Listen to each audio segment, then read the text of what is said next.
Welcome back to my channel. Ayan, gagawa tayo ng mabilisang pandesal dahil naubusan kami ng bread. Sabi ni Simon, gawa na lang daw ako ng pandesal. First, magpainit tayo ng milk. Dapat kailangan warm ito eh. So, i-microwave ko lang siya ng siguro 1 minute. Yeah, and then lagyan natin siya ng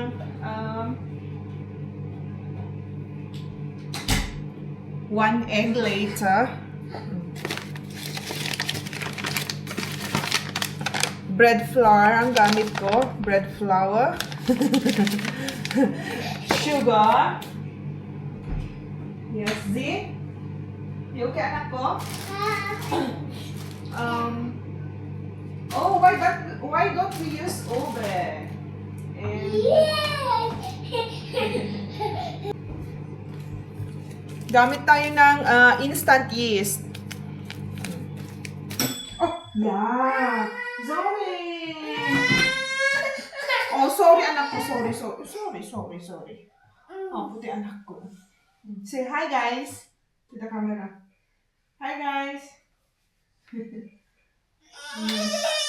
Drama. Go and get your shoes, please. Go and get your shoes. So, ayun guys. Ito, warm milk na siya. And nilagyan ko ng isang itlog. Then, maglagay na tayo ng bread flour. Ginagawa ko 3.5 cup. 2.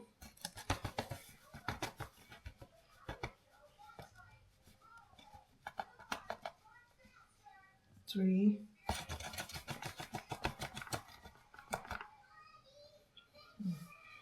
Meron akong stand mixer guys, pero gagamit tayo ngayon ng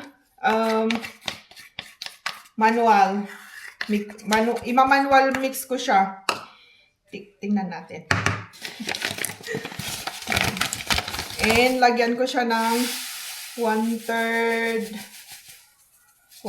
cup of sugar. Tapos, isang pack, 7 gram ng instant yeast.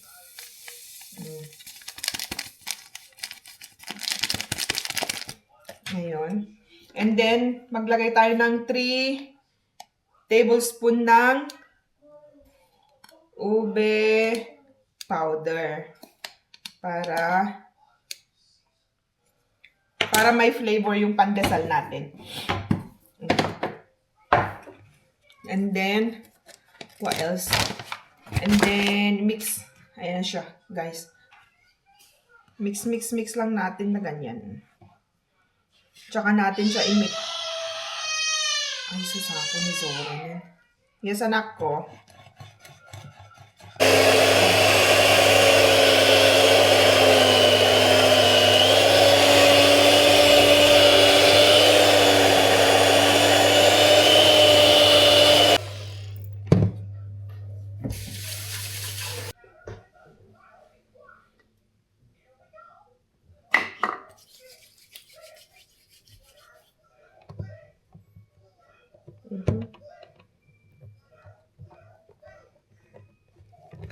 So, parang about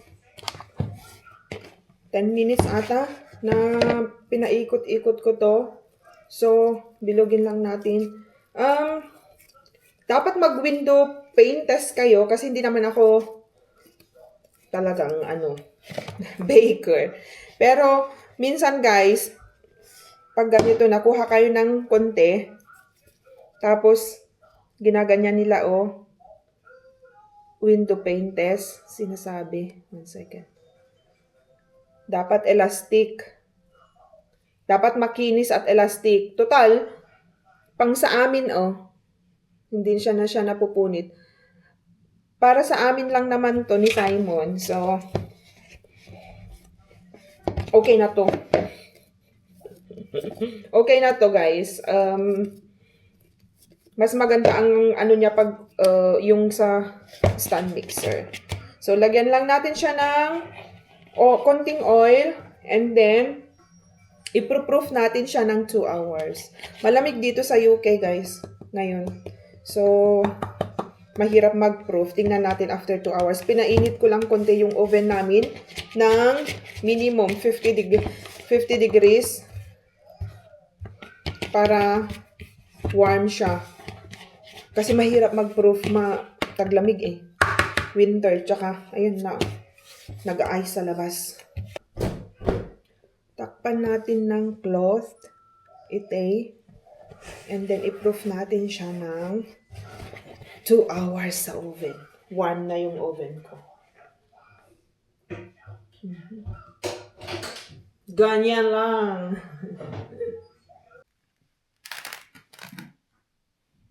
Ito na guys, nakagawa tayo ng 19 pieces na cheese pandesal. Opo. And then, proofing ulit natin siya.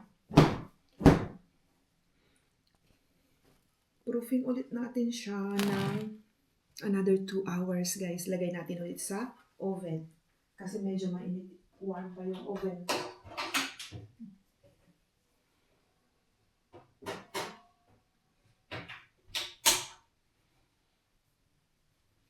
Bebake ko na yan pagdating ni Simon or after naming mag-dinner. Tea. Tea ang tawag dito, guys. Okay? I-oven natin siya, guys, 20 minutes. Lutuin na ang pandesal with cheese. 20 minutes, 160 degrees. Hi guys! Okay na yung pandesal natin. Munti ko lang nakalimutan na i-vlog. So, ayun, mainit-init pa. Ooh, wow! Mainit-init pa! Try natin isa.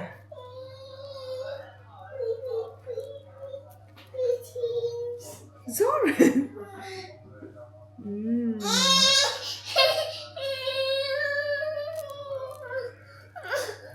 Oh, mainit-init. Ah, wow. Look at that. Melted cheese. Papilit ka, papilit ka. Hot. Hot. It's hot, anak ko. Oh. Look at that, guys. Melted cheese. 1 second. Zoran, stop.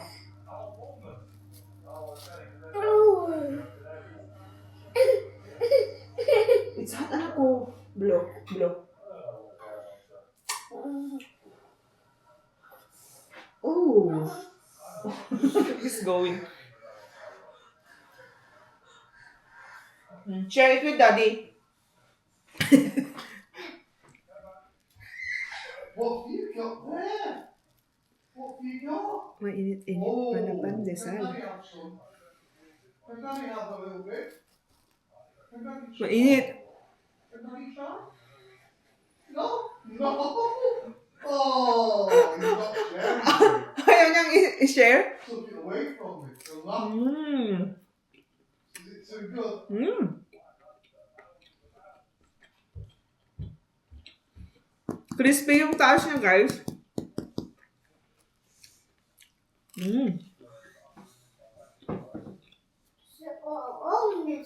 I want it here. I want it means. It's nice when it's hot. Yes.